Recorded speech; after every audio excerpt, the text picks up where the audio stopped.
Good morning. Ayan, dito na naman tayo magpatubig.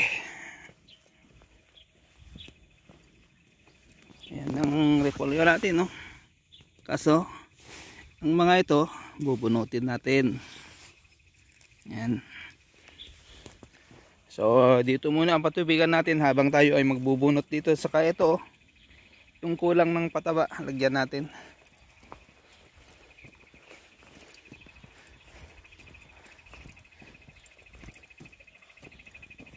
Yan, dami nating bubunutin na tumubo na ano, ayan oh. Beans. Ito nang itsura ng repolyo natin, oh. Ayan, oh. Pang next week. At ito, oh. Tap natin.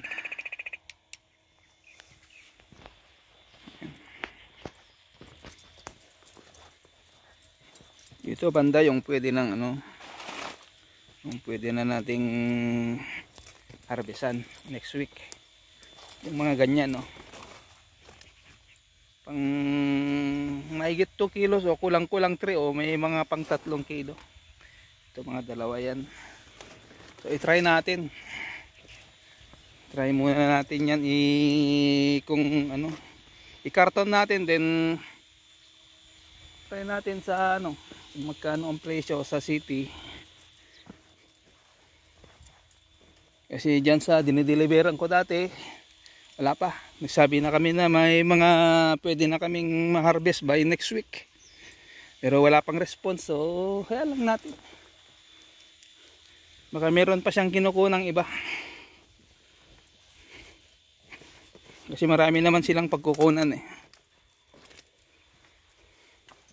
Ito yung pinaka sa bandang dulo, ayan. Ayan, oh, pang 1 kilo na rin. Sunod-sunod yan. Ang stop muna natin to. Dito sa banda rito kasi hindi pa natin patutubigan dito. Doon muna. Kasi yan, marami tayong bubunutin. Lahat yung mga natubong ganito, bunutin natin yan.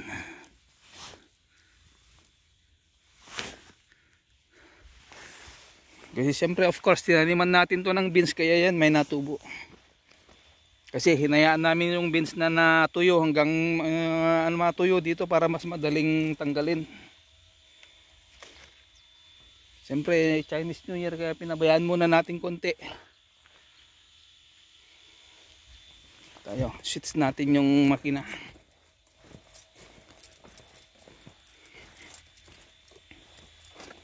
Oh, diba? Dito, tingnan nyo. Ganda yan. 1, 2, 3, 4, 5, 6. Oh, hanggang dito yung ano. 1, 2, 3, 4, 5, 6. Tig-anim nga na linya yan eh. 18. Ayan oh. Pwede na yan next week. So ngayon, patubigan lang natin konti. Kasi malamig pa naman. So mga tig 5 minutes lang nila.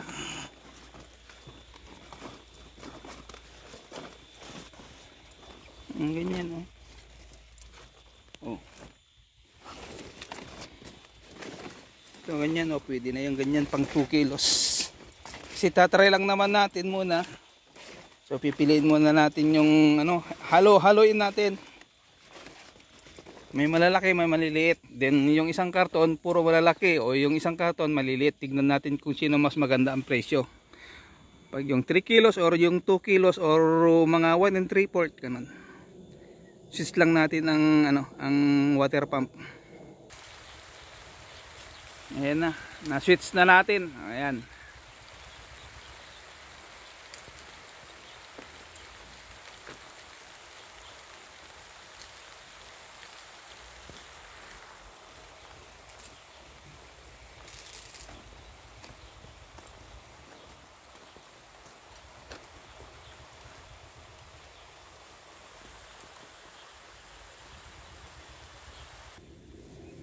Ito yung sobra natin dun sa squash. Sobra natin kahapon dun sa ano, sa beans. Diba, naglagay tayo ng squash nung isang araw, may sobra tayo. Then naglagay tayo sa beans kahapon. So yan yung sobra. Ito kalahati. Tara. Kasi lilipat natin yung patubig na yan doon.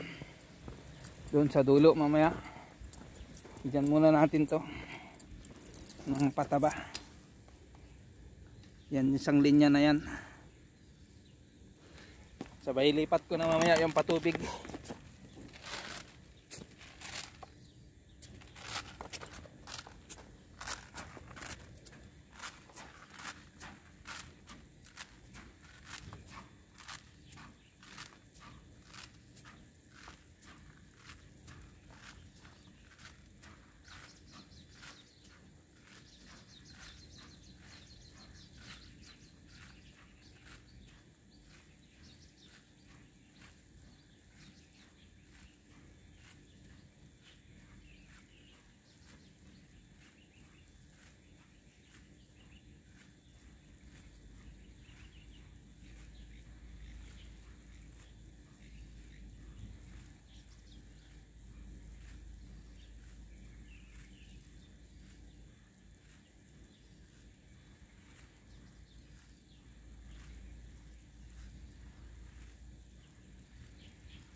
Yan, okay na. Diba? Ayan na yung pataba natin, oh. Kaya lang siyempre maraming tumubo na ano, yung beans. Kaya yan, bubunutin natin yan. Dito banda yung uunahin nating harvestan. Sobra-sobra naman na sa 2 kilo mga yan. Ayan.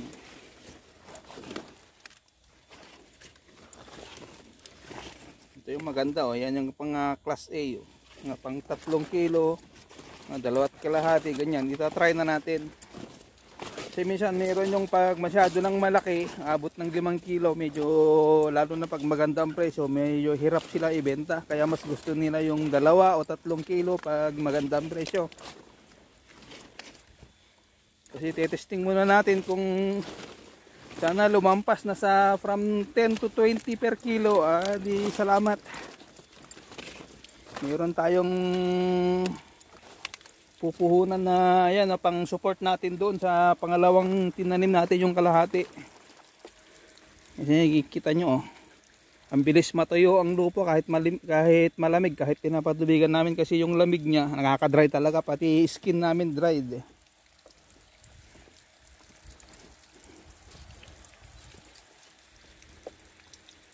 Ito yung pangatlo, medyo maganda na rin.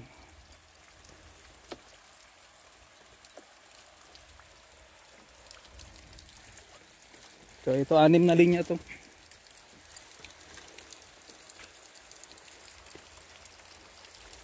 Yan yung pinapatubigan natin, nandyan. Yung pang-4 na tinanim natin. Kasi inano natin to ng tig 3 days eh. Pagkatanim nito, 3 days, 3 days, after 3 days, ito na naman after 3 days yung isa. Kaya lang yun dulo, kaya sinagad na natin yun kasi tamang tama yan sa summer. Pang May. Pag itong April na maabot na yung init na sa 30 o 28, wow. Ayos na, madali lang yan, mga 2 months mamaya pwede na nating harvestin. Hindi man siya masyadong kagandahan pero ayan o, pang ano na yan o, kulang-kulang 2 kilo na rin yan, mga 1 and 1/2 o 1 and 3/4. So tamang tama, by next week unti-unti nating harvestin yung una nating tinanim. So ayan naman, lipat na natin dito ang patubig.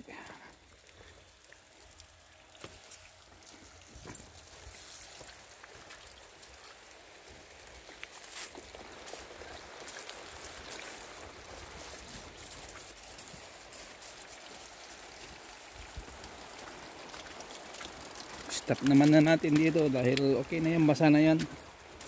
5 minutes okay na yan. So ang patubig natin dahil medyo malamig pa, twice a week o thrice, ganun, every other day. So doon.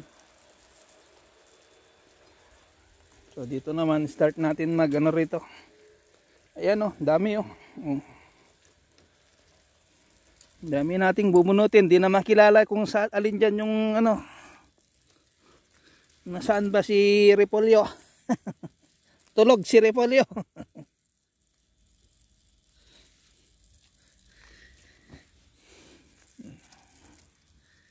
Diba? Bali oh. Tinapakan siguro ng ibon o ano, o yung sa lakas ng hangin ng isang araw na malamig. Yan lang. Yan. Halos di nyo na makilala kung alin dyan ang repolyo eh, di ba? Bunutin natin para makita nyo kung nasaan si repolyo.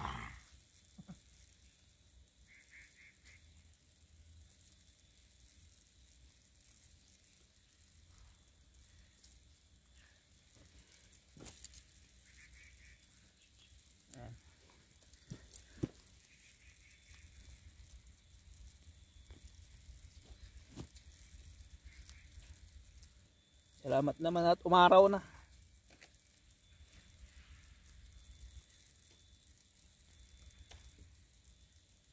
Yan, lahat ng tutubo niyan kailangan nating matanggal. Ganun lang lahat ang gagawin natin dyan. Bubunutin yung mga natubo dyan na beans. Para repolyo lang ang matira. Pati damo.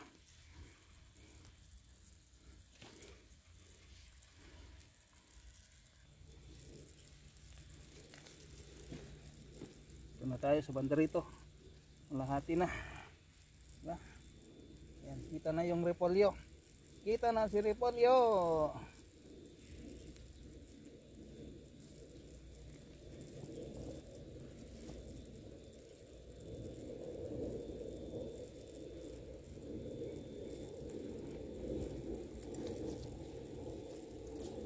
Diba?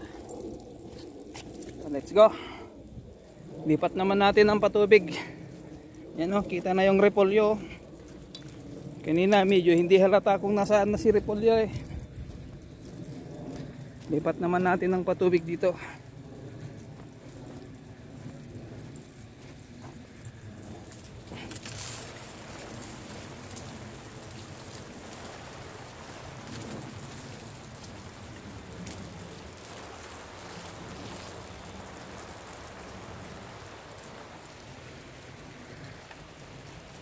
Stop naman natin dito.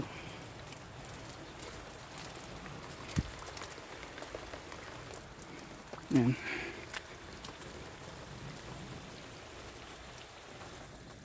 O, diba?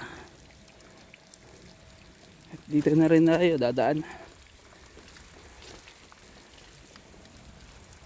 Sa banda rito sa gitna. Kasi 1, 2, 3, 1, 2, 3. O, diba?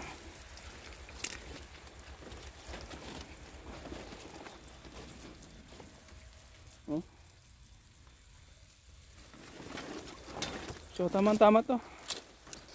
Hanggang first week ng April, meron na tayong harvesting.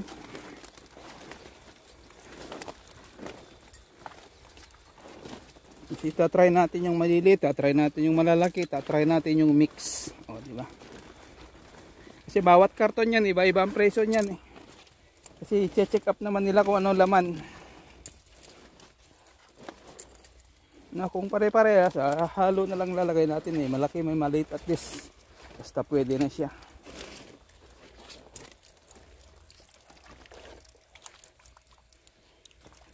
Dito, maliliit pa talaga rito. Oh.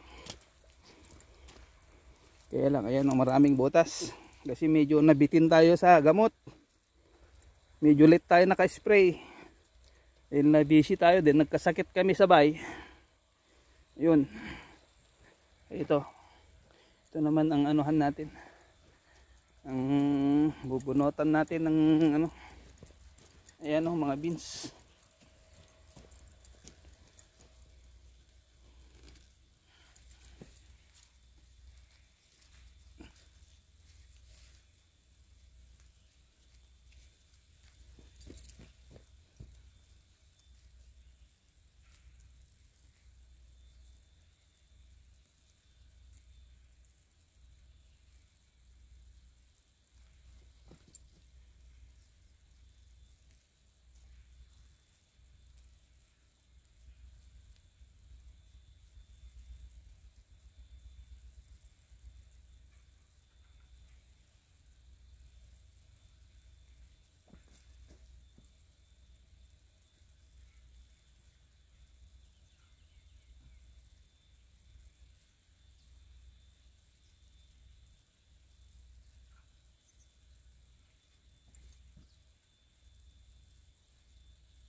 Dito naman. Oh. Diyan naman. Diba? Yan. Mapakita ko sa inyo. Oh. Lahat yan, bubunutan natin pag may time unti-unti. Siyempre mamaya punta pa tayo sa garden 4 and 5. Magpatubig din dun sa ano, patola. Then after that, siyempre uwi ako matulog. Kasi wala pa akong tulog, galing ng part time. Kailangan ko naman magpatubig.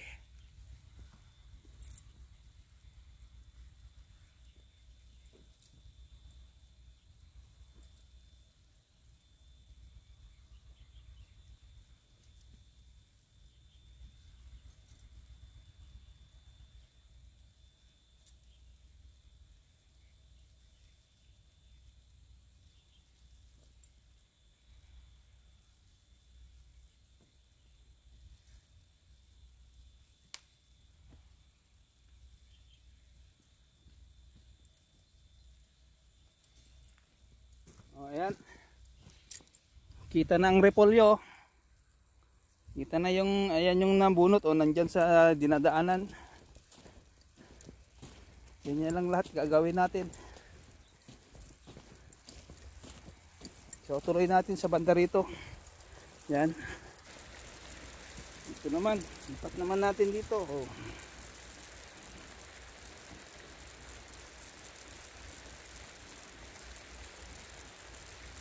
Okay, mamaya lilipat na natin dito ang patubig. Uunahin natin ang hanap.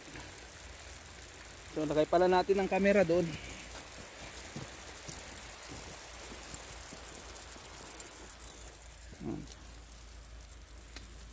Mamaya lilipat na natin dito ang patubig. 1, 2, 3. Dito na lang.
Yan, lipat naman tayo dito. Dito naman tayo magbunot. Kasi mamaya lilipat na natin dyan yung patubig.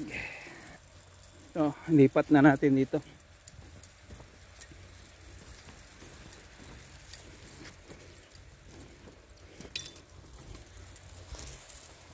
Kasi mababasa tayo.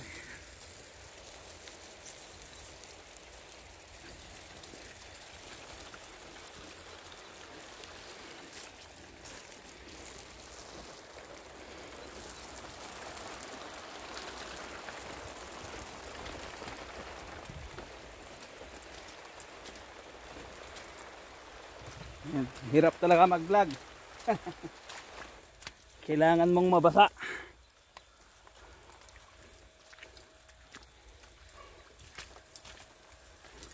Dito tayo dadaan. Kasi mababasa tayo dyan. Ito.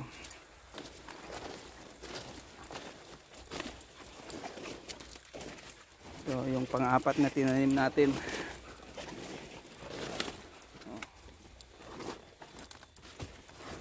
Pang 1 kilo na rin, 3/4 ganun. Ayan.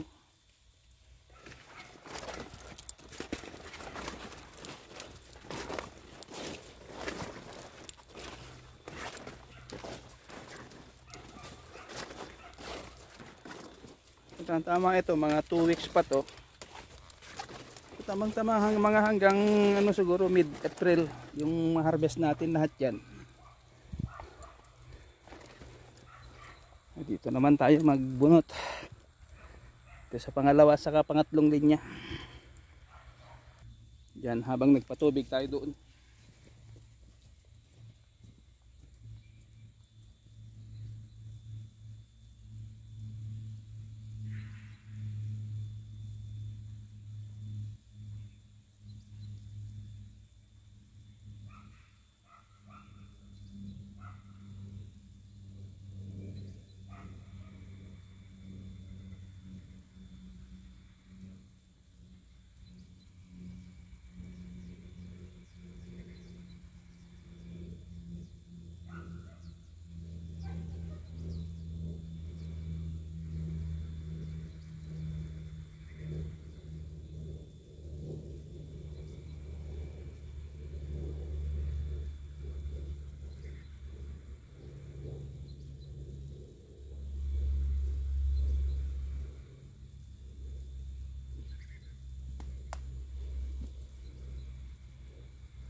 Mga hapon o after lunch ang harvest natin ng ano ng repolyo. Kasi sa last trip natin isasakay yan. Kasi pag maaga malalanta na yan pagdating kasi kinabukasan pa yan darating sa city. Kasi sa gabi pa yan gabiyahe kaya sa ano hapon natin harvestin yan sa last hour. Yung after lunch sa mga 2 o'clock ganun tamang-tama matapos tayo ng alas 4. Kasi alas 5 naman yung last trip. Alas 5 yung last pick up nila ng mga ano mga nakakarton.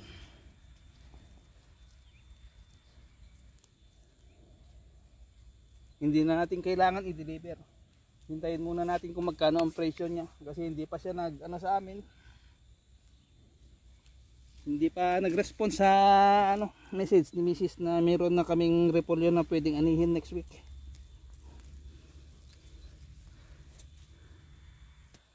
Yan guys. 1, 2, 3 linya. So lipat naman natin yung patubig doon sa bandaron. Tara. Tapos na natin doon ng 3 linya. Open naman natin dito sa banda rito. Uunahin na alaga natin dyan sa harap. Para dito na lang sa dulo, madali na tayong lumabas, dito tayo mababasa.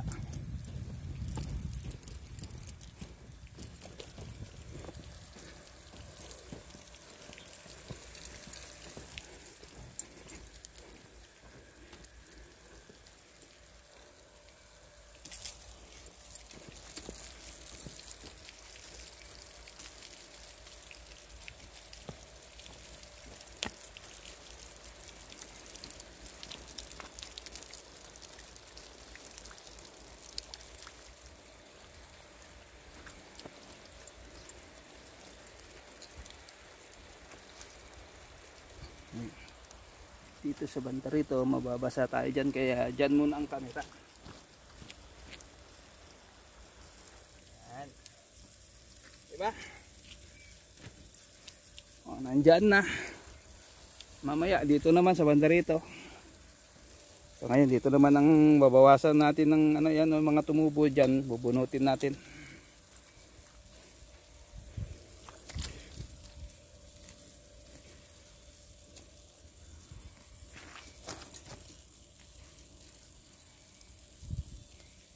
Ganyan na itsura ng ating repolyo after 10 days.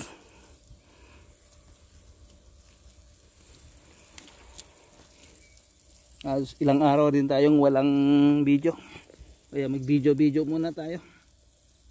Kaya lang pasensya na kayo, mahaba. Yan, sinatapos ko na yan 3 dito naman.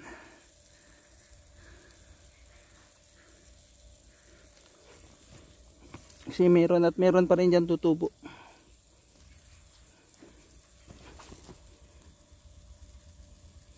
Kasi we are preparing dun sa garden tree.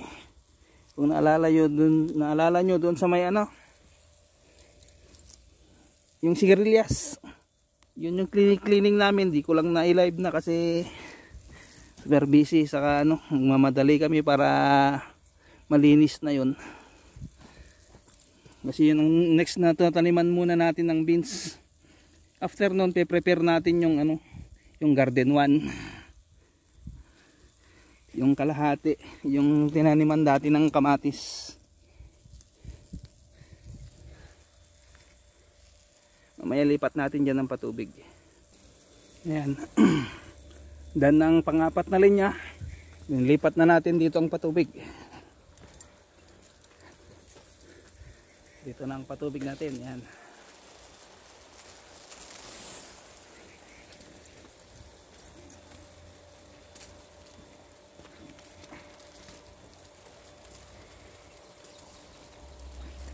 Stop na natin dito.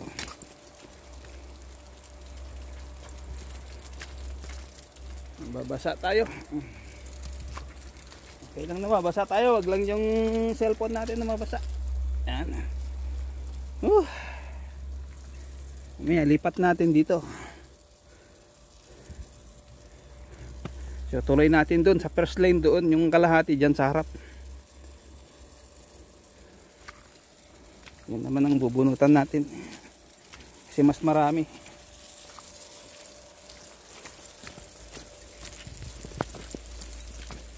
Yan o.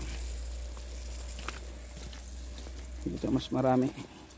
Diba? Sa first lane na to mas marami.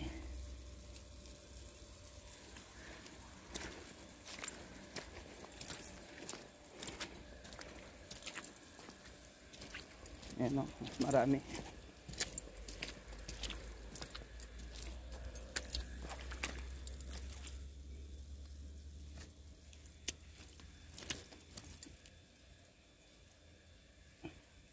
Yung mostly yung nandito lang sa gitna, yung nasa gilid, at least okay lang yan.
Yan, kailangan natin to tanggalin kasi ano yan eh. Pag lumabas yung talbos o ano yan, pupulupot dyan sa may ano, repolyo. Ang magiging repolyo yan, magiging deform kaya tanggalin natin. Repolyo lang.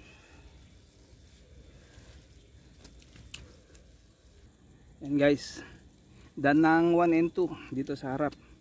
Yan naman, lilipat naman natin yung patubig doon sa pinakadulo.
So hanggang dyan na lang ang ating video. Kasi super haba na siya. Thank you so much po. Sa bukas na naman o the other day na naman yan, tutuloy natin. Kasi punta tayo dun sa garden 4 and 5, magpatubig din dun sa patola at saka beans. Hanggang sa muli po, salamat po sa inyong lahat, sa inyong mga support. Everyday kahit di ako nakakasupport. Thank you so much po. God bless.